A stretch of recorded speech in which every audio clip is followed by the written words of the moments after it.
Good morning students. BCom second year corporate accounting की आज हम थर्ड क्लास स्टार्ट करेंगे। चैप्टर 1 हमारा चल रहा है। चैप्टर 1 हम लोग पढ़ रहे हैं अभी issue, forfeiture and re issue of shares. अंशों का निर्गमन, हरण और पुनर्निर्गमन। इस चैप्टर के अंदर कुछ चीज़ें हम पढ़ चुके हैं। इसका एक इशू वाला पार्ट लगभग हमारा कंप्लीट हो चुका है, जिसमें हमने देखा था कि शेयर्स किस तरीके से इशू किए जाते हैं, उसका प्रोसीजर हमने पढ़ा। शेयर्स इशू किस कंसिडरेशन या किस प्रतिफल के बदले किए जा सकते हैं, तो वो भी हमने समझा था कि इशू जो है वो कैश के लिए भी होता है और अदर देन कैश के लिए भी होता है। उस केस में कैसे कैसे जर्नल एंट्रीज करी जाती है, वो सारी चीज़ें हम लोगों ने क्लियरली समझ ली थी। अब हम आज एक नया टॉपिक स्टार्ट करेंगे। इशू में ही एक छोटा सा टॉपिक है calls in arrear. Calls in arrear या फिर बकाया मांग जिसे हम कहते हैं, हिंदी में हम इसको कहेंगे बकाया मांग राशि। नाम से समझ में आ रहा है बकाया मांग राशि, यानी कि शेयर्स पर कुछ अमाउंट मांगी गई लेकिन उस अमाउंट का क्या हो गया, पेमेंट नहीं कर पाए शेयर होल्डर्स जो हमारे थे, वो उस मांग राशि का अगर भुगतान नहीं कर पाते हैं तो वो क्या बन जाती है, हमारी बकाया मांग, और इंग्लिश में हम उसको कहते हैं कॉल्स इन अरियर। तो अब इस कॉल्स इन अरियर के केस में क्या किया जाएगा, तो इसकी डेफिनेशन को अगर हम समझें तो अगर कंपनी द्वारा अंशों पर कोई राशि मांगी जाती है और शेयर होल्डर यानी कि अंशधारी निश्चित तिथि तक उसका भुगतान करने में असमर्थ रहते हैं तो वो राशि क्या कहला जाती है, बकाया मांग राशि कहलाती है, कॉल्स इन अरियर कहलाती है। अब ये जो कॉल्स इन अरियर होती है, इस पर अगर कंपनी चाहे तो अपने शेयर होल्डर से मैक्सिमम 5% की रेट से इंटरेस्ट भी ले सकती है। कंपलसरी नहीं है कि, और ये ज़रूरी भी नहीं है कि आप इंटरेस्ट ले ही। अगर कंपनी के अंतर नियमों में आर्टिकल्स के अंदर प्रोविज़न बना हुआ है तो ऐसी कंडीशन में कंपनी मैक्सिमम 5% की रेट से उस कॉल पर, उस अरियर वाले अमाउंट पर इंटरेस्ट भी वसूल अपने शेयर होल्डर से कर सकती हैं। यहाँ पर इस चीज़ को हम समझेंगे कि कॉल्स इन अरियर की अकाउंटिंग किस तरीके से की जाएगी। कॉल्स इन अरियर समझ में आ गया कि राशि मांगी, चाहे वो अलॉटमेंट का हो, फर्स्ट कॉल का, सेकंड कॉल। एप्लीकेशन कभी भी अरियर में होगा ही नहीं, क्योंकि एप्लीकेशन बनी तो एप्लीकेशन फॉर्म के साथ में भेजी जाती है। तो allotment, first call, second call, third call, fourth, final, जो भी कॉल आपकी ड्यू है उसको कॉल इन अरियर कहा जा सकता है। अब उसका अकाउंटिंग हमें किस तरीके से करना है, इस चीज़ को हम लोग समझेंगे। तो सबसे पहली चीज़ कि जो भी कॉल आपकी ड्यू होने वाली है उसको आप पहले क्या करोगे, ड्यू करोगे। जैसे कि अलॉटमेंट ही मान के चलो, तो share allotment account debit to share capital, ये सिंपल सी एंट्री हम लोगों ने पढ़ी है, टू शेयर कैपिटल अकाउंट। मान लो कि कंपनी के पास 10,000 शेयर्स हैं और एक शेयर पर 5 रुपये के हिसाब से अलॉटमेंट कंपनी ने ड्यू किया। तो कितना ड्यू किया कंपनी ने, 50,000। कितना ड्यू हो गया यहाँ पे, 50,000। अब जब रिसीव वाली ड्यू तो पूरा करेंगे ना, सभी पर ड्यू करना है, लेकिन जब रिसीव वाली एंट्री हम लोग करेंगे ना, bank account debit to share allotment, यही होगी रिसीव वाली एंट्री। पैसा आया, बैंक अकाउंट डेबिट, और किस इनकम, हमारे इनकम का source allotment, that's why allotment को क्रेडिट कर दिया। तो एंट्री हमारी क्या होगी, bank account debit to share allotment account. तो इस एंट्री में अमाउंट जो लिखनी होती है, जनरल केसेस में हम इस जितना ड्यू किया उतना मिल गया, ओके, 50,000 से ये एंट्री भी हो जाती है। आपको क्वेश्चन में बोला कि 100 शेयर्स का एक होल्डर है, एक पर्सन है XYZ जो भी, उसके पास 100 शेयर है, उसने अलॉटमेंट मनी का पेमेंट नहीं किया। क्या बोला, एक्स पर्सन जो है उसने, जिसके पास 100 शेयर्स है, उसने 5 रुपये के हिसाब से पेमेंट अलॉटमेंट का नहीं किया, तो हमारा कितना अलॉटमेंट हमें नहीं मिला, 500 का। ध्यान रखना, कॉल्स इन अरियर के लिए कभी भी अलग से कोई जर्नल एंट्री पास नहीं की जाएगी। कॉल्स इन अरियर का सिर्फ अमाउंट में एडजस्टमेंट किया जाएगा। इस एंट्री के अंदर आपको कितना अलॉटमेंट मिलना था, 50,000, कितना नहीं मिला तो 500, तो रिमेनिंग 49,500 से आपकी ये एंट्री यहाँ पर पास हो जाए। समझ में आ रही है चीज़। 500 रुपये से अभी भी आपका अलॉटमेंट अकाउंट क्या रहेगा, डेबिट रहेगा। ये अलॉटमेंट अकाउंट तब तक डेबिट रहेगा जब तक कि वो राशि हमें उस पर्सन से मिल नहीं जाती, या फिर सेकंड आप उस पर्सन से अपने अंश वापस नहीं ले लेते, यानी कि फोरफिट नहीं कर लेते। फोरफिट क्या होता है वो हम आगे डिस्कस करेंगे। अभी ध्यान रखना, जो भी अरियर वाली अमाउंट होती है उस अमाउंट से हमारा ये अकाउंट क्या रह जाएगा, डेबिट रह जाएगा। इस चीज़ को दिमाग में रखना। कॉल इन अरियर वाली अमाउंट से वो पर्टिकुलर कॉल का अकाउंट, चाहे वो अलॉटमेंट हो, इंस्टॉलमेंट, फर्स्ट कॉल हो, सेकंड कॉल, वो अकाउंट उतनी अमाउंट से डेबिट रह जाएगा। तो कितना डेबिट रह गया अलॉटमेंट अकाउंट के अंदर बैलेंस 500 रुपीज़ का। तो इस तरीके से एडजस्टमेंट होगा कॉल्स इन अरियर का। तो कॉल्स इन अरियर बकाया मांग राशि, इसके लिए अलग से कोई जर्नल एंट्री पास करने की ज़रूरत नहीं होती है। जिस पर्टिकुलर इंस्टॉलमेंट के साथ अरियर है उसकी रिसिप्ट वाली एंट्री के अंदर ही उसका एडजस्टमेंट किया जाता है। कॉल्स इन अरियर पर अगर कंपनी के अंतर नियमों में आर्टिकल्स में प्रोविजन हो तो मैक्सिमम 5% की रेट से इंटरेस्ट भी दिया जा सकता है। तो ये हमारा टॉपिक था कॉल्स इन अरियर, काफ़ी काम आएगा इस लगभग हर प्रैक्टिकल क्वेश्चन के अंदर कॉल इन अरियर का एडजस्टमेंट तो आपको करना ही होगा। जैसे ये था कॉल्स इन अरियर, दूसरा एक हमारा टॉपिक है कॉल्स इन एडवांस। हिंदी में हम इसको कहते हैं अग्रिम मांग राशि। नाम से समझ में आ रहा है कि एडवांस में हमें मिल गया पेमेंट, मतलब कंपनी ने तो अलॉटमेंट ड्यू किया, किसी पर्सन ने फर्स्ट कॉल का पेमेंट भी साथ में कर दिया, ये हो गया एडवांस में पेमेंट। तो ऐसी कंडीशन में कंपनी उस पेमेंट को एक्सेप्ट करेगी, कर सकती है, तो वो कंपनी के पास क्या हो गया, एक्स्ट्रा पैसा आ गया। अब इस चीज़ को समझना कि कॉल्स इन अरियर के लिए हमने कोई जर्नल एंट्री पास नहीं की क्योंकि पैसा नहीं मिला, एडजस्टमेंट कर दिया, दैट्स ऑल। नरेशन में शो कर देते हैं वहाँ पे कि हमारा जो भी 500 का अमाउंट है उसको हमने एडजस्ट किया, कॉल्स इन अरियर का था। लेकिन आपको जब पैसा एडवांस में मिल चुका है, मतलब पैसा तो आ चुका है कंपनी के अंदर, और हमारे रूल्स क्या कहते हैं अकाउंटिंग के, अगर पैसा आया है या फिर पैसा गया है तो उसकी जर्नल एंट्री तो आपको पास करनी ही पड़ेगी। तो ऐसे केस में कॉल्स इन एडवांस जो आपको पैसा मिल गया है उसकी एंट्री आपको पास करनी पड़ेगी। एग्जाम्पल वही रखते हैं हम, मान लो शेयर अलॉटमेंट अकाउंट डेबिट और 2 शेयर कैपिटल, ये हमने 50,000 रुपीज़ का जो अलॉटमेंट है वो ड्यू कर दिया। 50,000 कैसे किया, तो 10,000 शेयर्स, और 10,000 शेयर्स पर 5 रुपये के हिसाब से अलॉटमेंट ड्यू कर दिया। अब हम एंट्री कर रहे हैं bank account debit 2 share allotment, ये रिसिप्ट वाली एंट्री है हमारी टू अलॉटमेंट अकाउंट।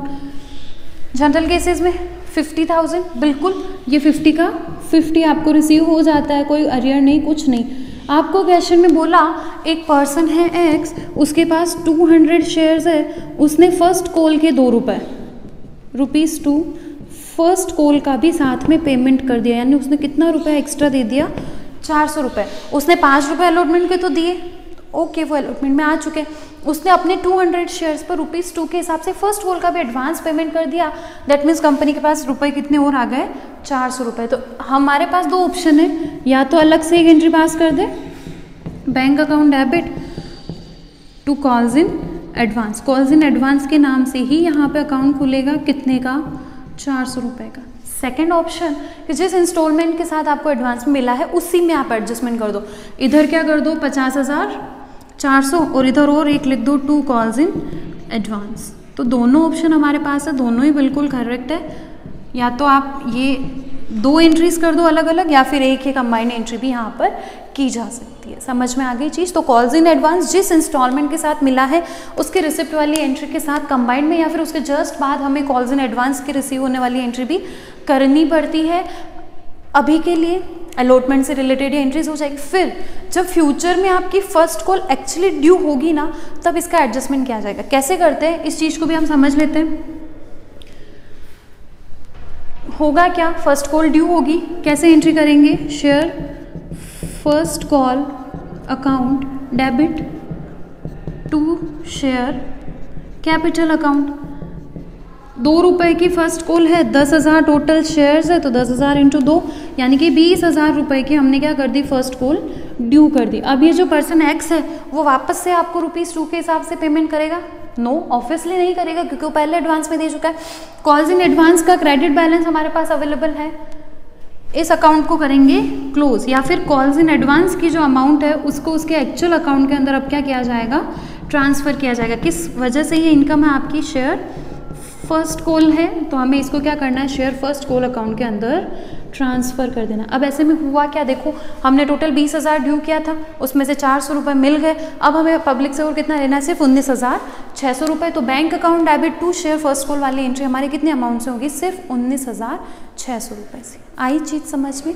तो ये एडजस्टमेंट होता है कॉल्स इन एडवांस का। मैंने आपको पूरा प्रॉपर एग्जांपल के साथ इस चीज़ को समझा दिया है। आगे जब क्वेश्चंस के अंदर आएंगे तो यही करेंगे। जिस इंस्टॉलमेंट के साथ एडवांस मिला उस इंस्टॉलमेंट के साथ एडवांस को रिसीव करने वाली एंट्री, चाहे तो कंबाइंड में करो या फिर अलग से करो। सेकेंड, जब वो एक्चुअली ड्यू होगी, जिस इंस्टॉलमेंट के लिए आपको एडवांस मिला है, जैसे यहाँ फर्स्ट कॉल के लिए एडवांस मिला था, तो फर्स्ट कॉल ड्यू होने के बाद फर्स्ट कॉल के साथ उसको एडजस्ट करने की ये वाली जर्नल एंट्री भी हमें पास करनी है। तो इस तरीके से हम अपने क्वेश्चन को सॉल्व करेंगे जब कॉल्स इन एडवांस का प्रोविज़न होगा। तो 2 प्रोविजंस हमने पढ़े, calls in arrear and calls in advance. आगे बढ़ते हैं चैप्टर के अंदर। मैंने आप लोगों को पहले भी डिस्कस किया था कि शेयर्स जो है वो प्रीमियम पर इशू किए जा सकते हैं। तो बिल्कुल अंशों को अगर अंकित मूल्य से अधिक पर इशू किया जाएगा, अंकित मूल्य से अधिक पर अगर अंशों को इशू किया जाता है, निर्गमित किया जाता है, तो वो क्या कहलाता है? अंशों का प्रीमियम पर निर्गमन कहलाता है। तो कंपनी अंशों का प्रीमियम पर निर्गमन कर सकती है।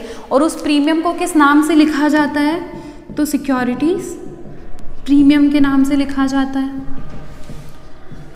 हिंदी में हम इसे कहते हैं प्रतिभूति प्रीमियम। ओके, अब ये जो प्रतिभूति प्रीमियम या सिक्योरिटीज प्रीमियम है, ये क्या, कौन सा बैलेंस होगा? ये क्रेडिट बैलेंस होगा एज अ रिजर्व। तो ये रिजर्व एंड सरप्लस हेड जो होता है हमारी बैलेंस शीट का, उसके अंदर शो हो रहा होगा। बैलेंस शीट तो हम सबको अच्छे से पता है। तो रिजर्व्स एंड सरप्लस के अंदर हमारा ये रिजर्व शो हो रहा होगा। तो रिजर्व्स जो होते हैं उनका कहीं ना कहीं यूटिलाइजेशन तो होता है, कहीं ना कहीं उनका उपयोग तो किया जाएगा।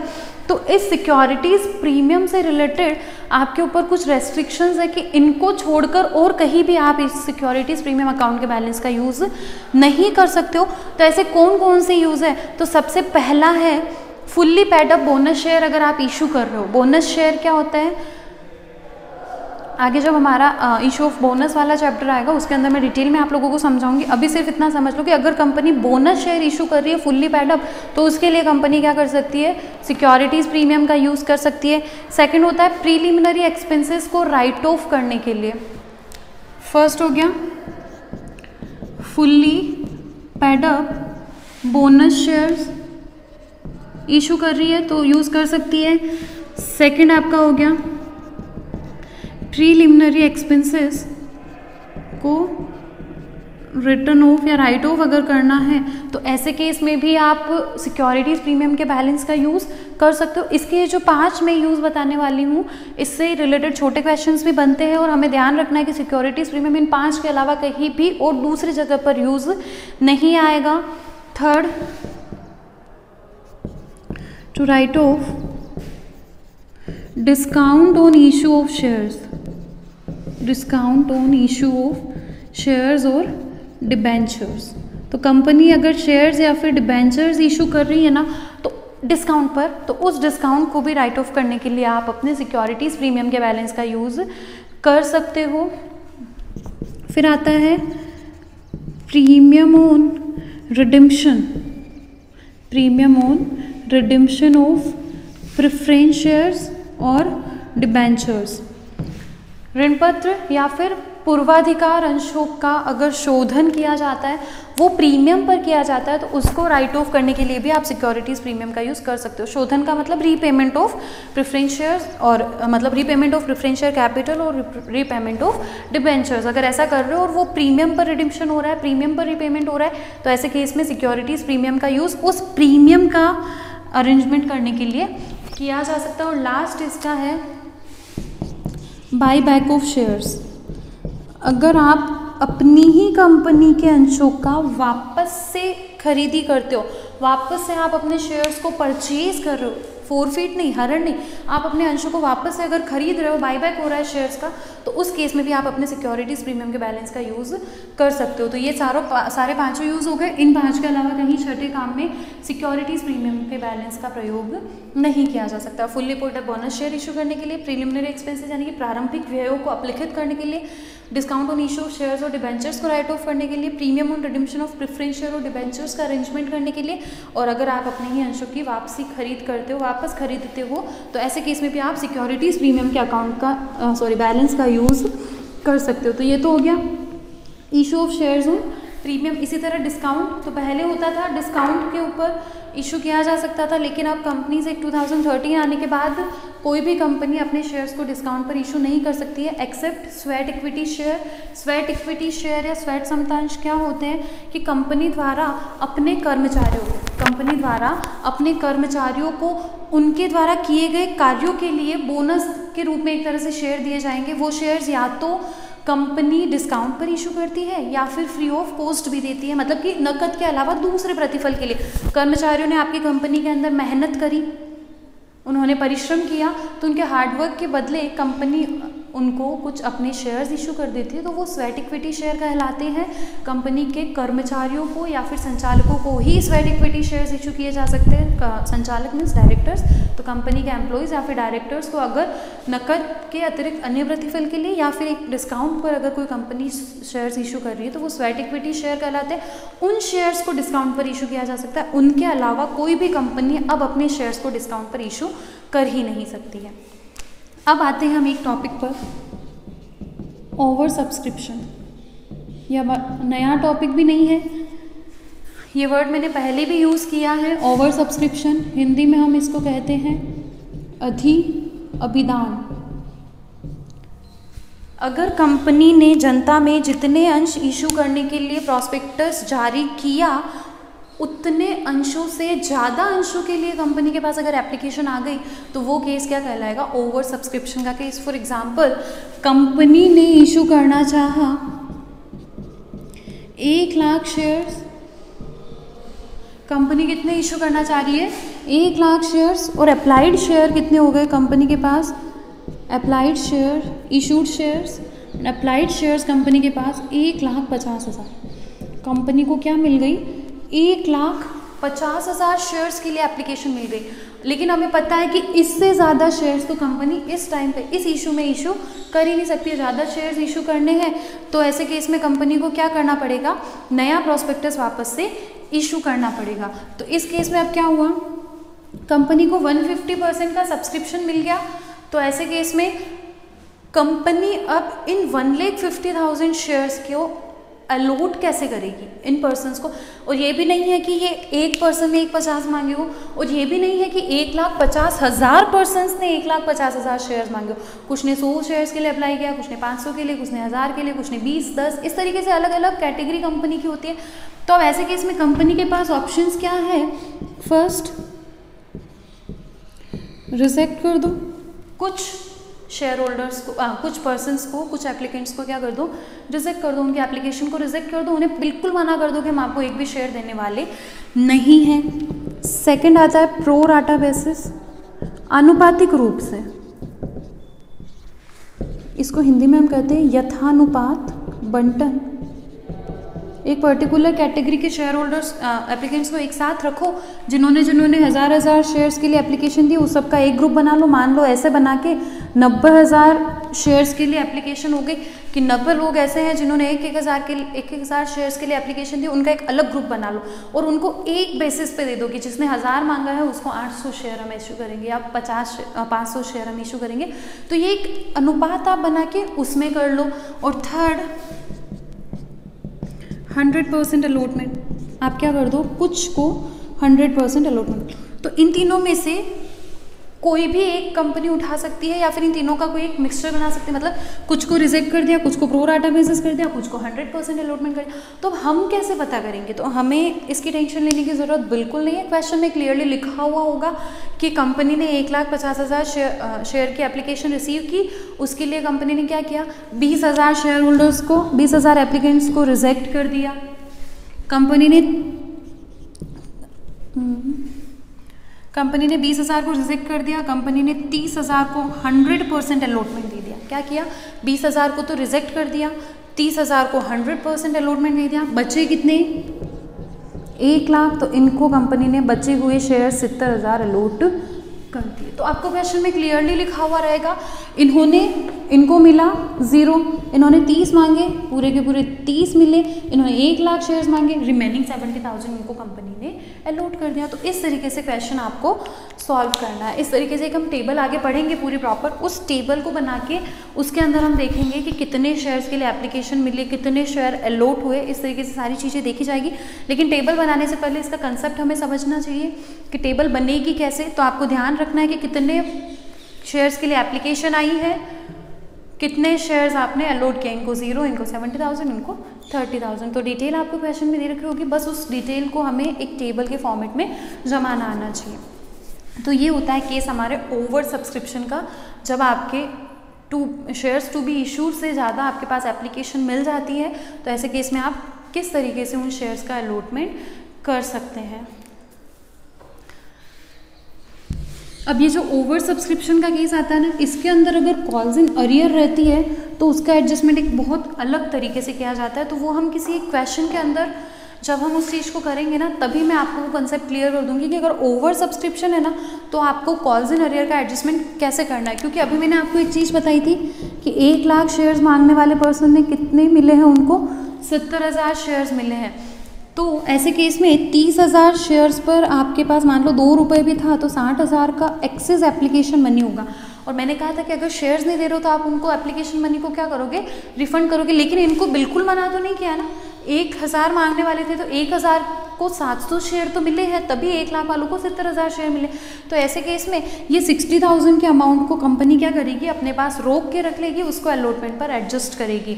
अलॉटमेंट पर जब पैसा मांगा जाएगा तो हर इंसान से थोड़ा पैसा कम उसकी लायबिलिटी आएगी। तो इस अमाउंट को कैसे एडजस्ट करते हैं, कैसे calls in arrear if any हो तो उसको अगर हम कैसे सॉल्व करते हैं, ये सारी चीज़ें हम एक एग्जाम्पल के एक क्वेश्चन करेंगे, उसी के अंदर समझ लेंगे। अभी के लिए ओवर सब्सक्रिप्शन को आप लोग अच्छे से समझ लीजिए कि ओवर सब्सक्रिप्शन क्या होता है।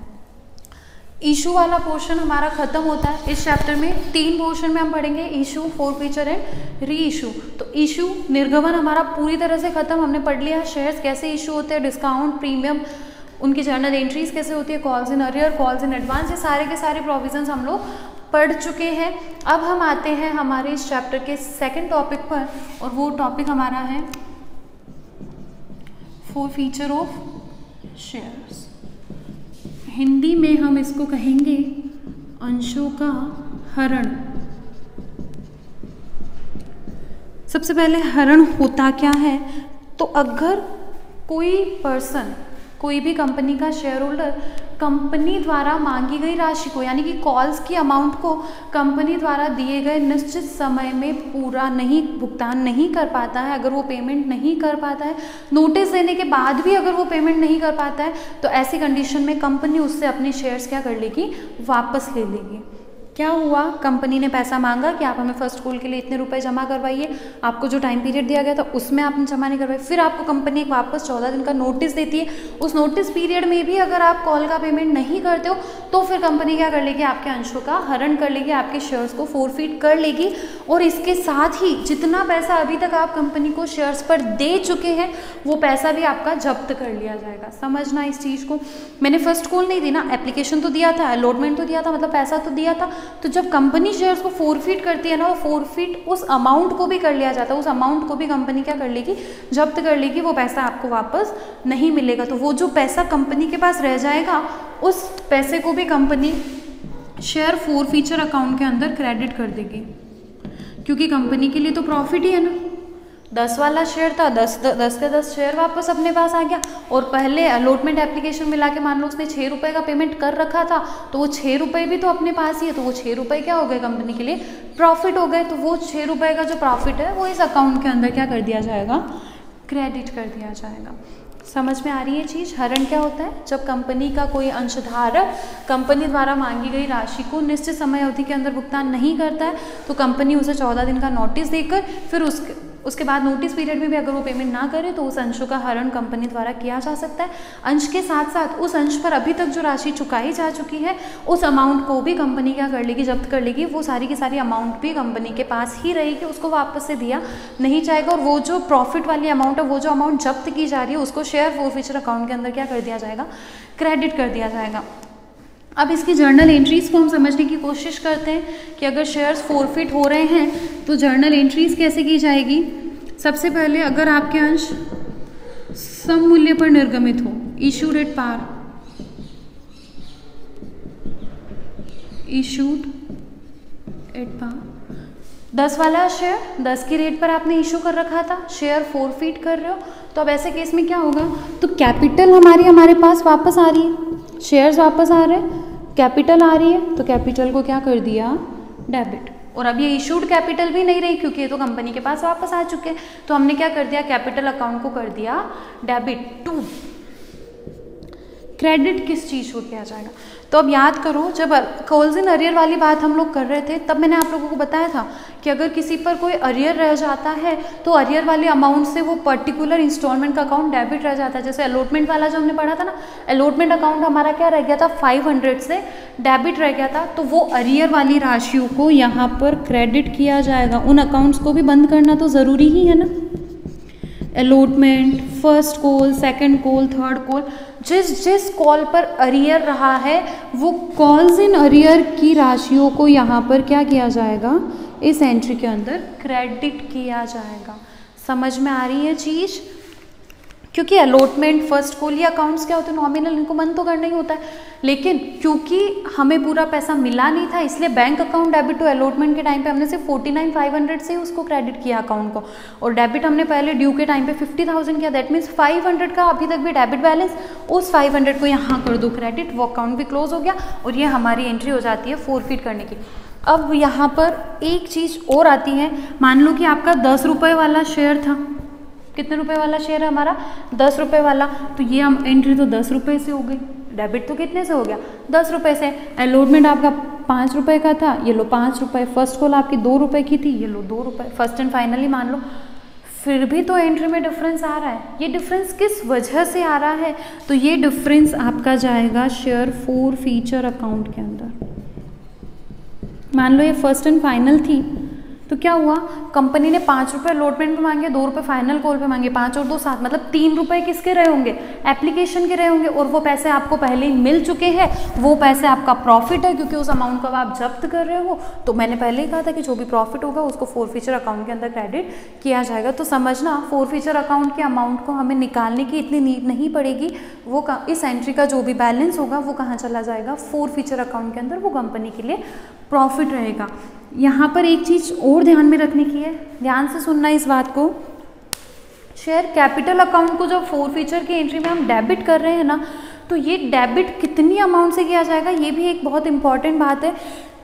कंपनी ने अपने कैपिटल को जितना क्रेडिट किया है उतना ही डेबिट करेगी। इन शॉर्ट, अगर सिंपल लाइन में हम कहें तो शेयर कैपिटल अकाउंट जो है वो कॉल्ड अप अमाउंट से ही क्रेडिट हो सकता है। कॉल्ड अप अमाउंट का मतलब, कंपनी ने 2 रुपये एप्लीकेशन मांगा, 3 रुपये अलॉटमेंट मांगा, 2 रुपये फर्स्ट कॉल मांगा, उस पर्सन ने ना अलॉटमेंट दी ना फर्स्ट कॉल दी, तो कंपनी ने सेकंड कॉल मांगने से पहले ही उसके अंशों का हरण कर लिया। क्या किया, सेकंड कॉल ड्यू की ही नहीं अभी तक, आपने एप्लीकेशन 2 मांगी, अलॉटमेंट 3 मांगा, फर्स्ट कॉल 2 मांगी, कितना हो गया ये 7 रुपये, 3 रुपये अभी तक आपने मांगे ही नहीं है अपने शेयर्स पर। कैपिटल में जब क्रेडिट ही नहीं किया तो कैपिटल को डेबिट करने की बात भी नहीं आती, तो ये वाली एंट्री कितने से होगी, सिर्फ 7 रुपये से। मतलब फॉरफीचर की एंट्री के अंदर शेयर कैपिटल अकाउंट हमेशा कॉल्ड अप अमाउंट से ही डेबिट होगा, कॉल्स इन अरियर को उन पर्टिकुलर इंस्टॉलमेंट के नाम के साथ क्रेडिट में लिखा जाएगा और बैलेंस चला जाएगा आपका शेयर फॉरफीचर अकाउंट के अंदर। तो इस तरीके से हमें जर्नल एंट्री करनी है। ये तो था अगर आपके सम मूल्य पर निर्गमित अंश है। अब यहाँ पर आपके जो शेयर्स है वो प्रीमियम पर भी तो निर्गमित हो सकते हैं, ऑब्वियस सी बात है, प्रीमियम पर आपने अंशों का निर्गमन किया था और वो प्रीमियम जो था उसका एडजस्टमेंट अब आपको इशू डेट प्रीमियम पर निर्गमित अगर आपके अंश थे उनका हरण करने के लिए आप जर्नल एंट्री कैसे करोगे। तो एक चीज़ तो बहुत तय है कि शेयर कैपिटल अकाउंट तो हमारा डेबिट होगा ही होगा, और यहाँ अमाउंट कौन सी रहेगी, कॉल्ड अप अमाउंट, जितना आपने अभी तक मांगा है। अभी समझाया था मैंने इस चीज़ को। डेबिट में हमने इसको कर दिया क्रेडिट में। जैसे मान लो शेयर फर्स्ट कॉल का अमाउंट नहीं मिला, शेयर सेकंड कॉल का अमाउंट भी नहीं मिला, सेकंड फाइनल जो आपकी कॉल रही, इसको अलॉटमेंट ले लो, share allotment and share first and final को, ये दोनों आपको नहीं मिली। ये क्या है, कॉल्स इन अरियर, तो इनको हम क्रेडिट करते हैं। इनके साथ यहाँ पे एक चीज़ क्रेडिट होती है, शेयर फॉर फीचर अकाउंट। ये वही एंट्री है जो हमने पहले करी थी, सेम, ये कंपनी का प्रॉफिट है। अब अगर प्रीमियम पर इशूड शेयर है तो हमें एक चीज़ देखनी पड़ेगी कि क्या प्रीमियम मिल चुका है या फिर नहीं मिला है। मतलब प्रीमियम आपका अलॉटमेंट पर था, अलॉटमेंट आपका अरियर में है, दैट मीन्स आपको प्रीमियम नहीं मिला है। अगर प्रीमियम नहीं मिला है तो प्रीमियम को यहाँ पर डेबिट कर दिया जाएगा, सिक्योरिटीज़ प्रीमियम। मान लो कि प्रीमियम तो था आपका एप्लीकेशन के साथ, प्रीमियम तो था लेकिन प्रीमियम एप्लीकेशन पर ही था, दैट मीन्स प्रीमियम तो मिल चुका है। और जब आपको प्रीमियम मिल चुका है तो फिर आपको प्रीमियम से रिलेटेड कोई भी एडजस्टमेंट इस एंट्री में करने की ज़रूरत नहीं है। आपको देखना है कि क्या प्रीमियम की राशि प्राप्त हो चुकी है अथवा नहीं। अगर राशि प्राप्त हो चुकी है तो ये एंट्री बिल्कुल वैसे ही की जाएगी जैसे सममूल्य की एंट्री हमने की थी। लेकिन अगर राशि प्रीमियम के आपको प्राप्त नहीं हुई है तो ऐसे केस में सिक्योरिटीज प्रीमियम अकाउंट को भी डेबिट किया जाएगा। कितनी राशि से, तो प्रीमियम की राशि से। मान लो पर शेयर आपने 2 प्रीमियम फिक्स किया, ₹2 का प्रीमियम फिक्स किया। इस पर्सन के 500 शेयर आप ले रहे हो, 500 शेयर्स को फोरफिट कर रहे हो तो 500 × 2 करके ₹1000 से प्रीमियम को डेबिट किया जाएगा। समझ में आ रही है चीज़? तो प्रीमियम के केस में बहुत ध्यान रखना है कि प्रीमियम की राशि आपको मिल चुकी है या फिर नहीं मिली है। मिल चुकी है, कोई एडजस्टमेंट करने की ज़रूरत यहाँ पर नहीं है। नहीं मिली है तो ऐसे केस में फिर आपको प्रीमियम अकाउंट को डेबिट करना होगा। और अब आते हैं थर्ड एंड लास्ट कि अगर डिस्काउंट पर इशूड शेयर्स को फोरफिट किया जाए तो अगर आपके जो अंश है इशूड एट डिस्काउंट थे तो अब ऐसे केस में आप क्या करोगे, डिस्काउंट पर इशूड यानी कि बट्टे पर निर्गमित, तो share capital account debit simple, to share first call, जो भी अरियर की कॉल्स है आपकी, 2 share second call, 2 share forfeiture. इनमें क्या क्या राशियाँ लिखी जाती है वो पहले ही आप लोगों को क्लियर है। यहाँ एक नई चीज़ आ जाएगी, to discount on issue of shares. तो वैसे डिस्काउंट वाला प्रोविज़न है नहीं, तो ये एंट्रीज भी हमारे लिए इतनी ध्यान से इतनी इंपॉर्टेंट नहीं है क्वेश्चन एग्जाम के पर्पज से।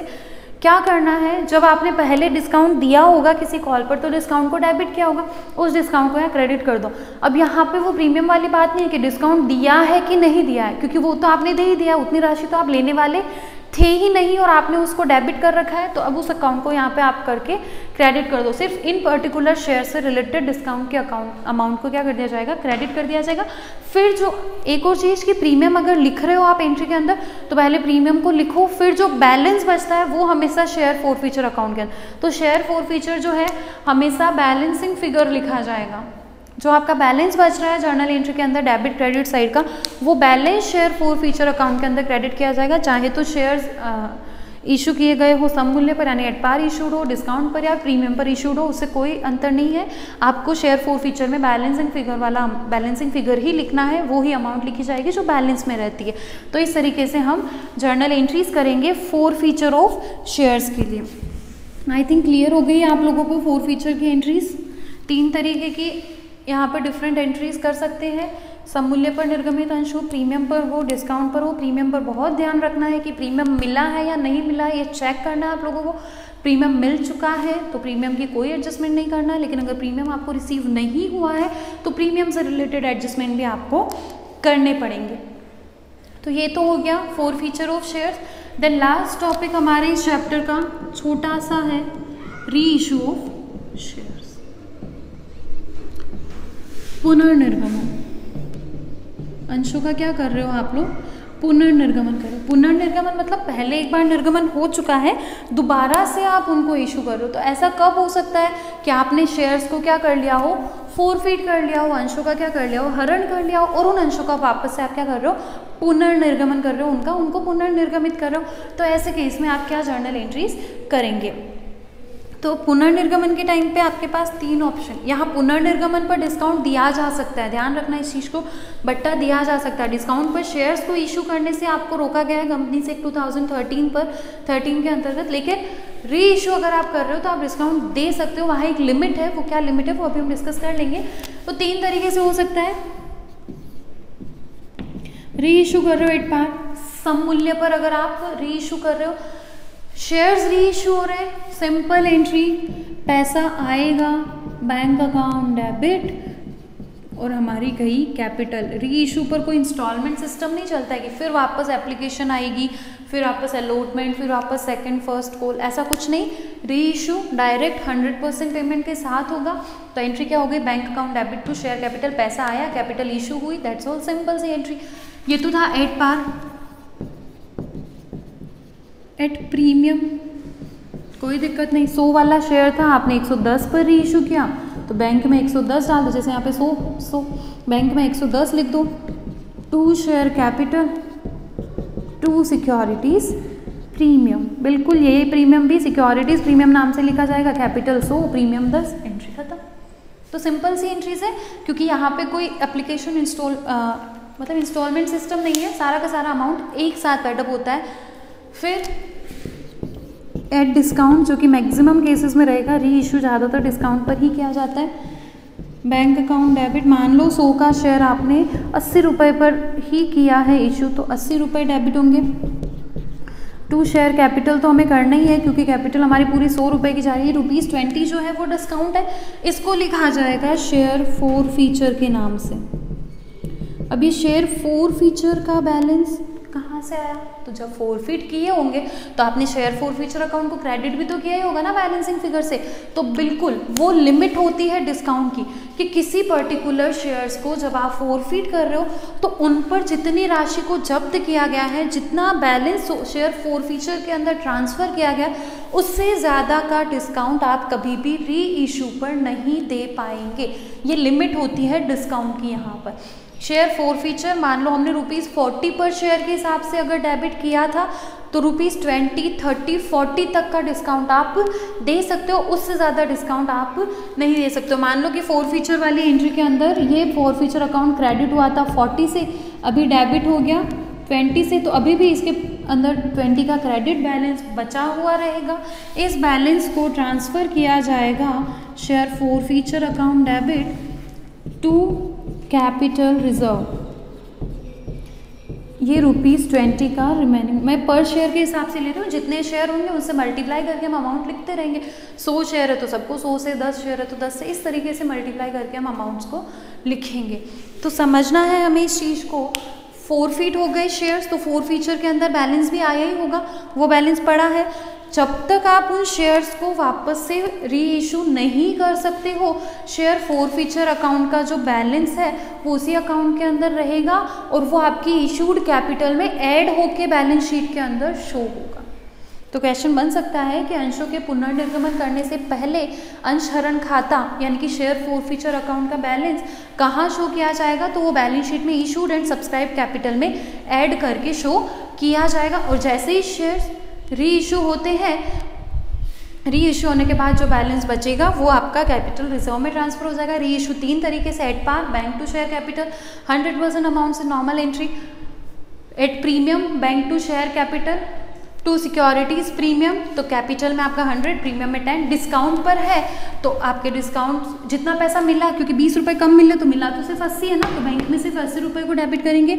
डिस्काउंट के अमाउंट को फोर फीचर अकाउंट से लिया जाएगा और टू शेयर कैपिटल, कैपिटल आपकी 100, शेयर्स री इशू हो गए तो फोर फीचर के अंदर जितना बैलेंस बचा है उस बैलेंस को एज इट इज़ आपको क्या कर देना है, जितना बैलेंस बचा है उसको कैपिटल रिजर्व में ट्रांसफ़र कर देना है। और अगर शेयर इशू नहीं हो रहे हैं तो जो भी शेयर फोर फीचर अकाउंट का बैलेंस है वो balance issued and subscribe capital head के अंदर हम ऐड करके बैलेंस शीट के अंदर शो करेंगे। एक चीज़ यहाँ और ध्यान रखनी है कि जब शेयर री इशू होते हैं ना, क्वेश्चन की लैंग्वेज होती है कि 100 अंश जो कि पहले हरण कर लिए गए थे उनको रुपए 7 में, यानी कि 7 रुपये में फर्स्ट कॉल तक पेडअप मान के इशू किए गए। इसका मतलब क्या है कि कंपनी ने सेकंड कॉल अभी तक की ही नहीं है, फर्स्ट कॉल तक पेडअप 7 रुपये, तो यहाँ पे ये एंट्री 7 से होगी और 70 रुपये मान लो एग्जाम्पल के अकॉर्डिंग, तो 70 से ये एंट्री होगी।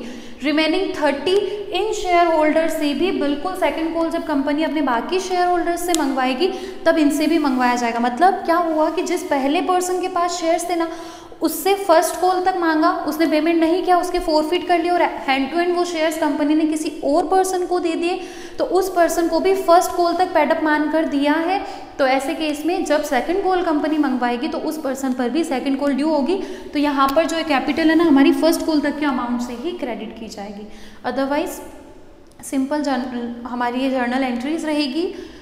यहाँ एक केस और आता है कि कंपनी ने 100 शेयर्स को फॉरफिट किया और सारे के सारे शेयर्स री इशू नहीं किए, तो ऐसे केस में कैपिटल रिजर्व में क्या जितना बैलेंस बचा उतना ट्रांसफ़र कर दिया जाएगा? Then no. अब इसको क्वेश्चन को हम इस पूरे एग्जाम्पल को हम लोग क्या करते हैं, कुछ नंबर ऑफ शेयर्स के साथ में सॉल्व करने की कोशिश करते हैं। मान लो कि 100 शेयर्स यहाँ पर है, तो यहाँ हो गया 8000, ये 2000 और ये 10000। क्या हुआ, कंपनी ने 100 शेयर्स को री इशू किया। कंपनी ने फॉरफिट किया था 200 शेयर्स को, या 150 ले लो, कंपनी ने 150 शेयर फॉरफिट किए थे और 40 रुपये पर शेयर के हिसाब से कंपनी के पास शेयर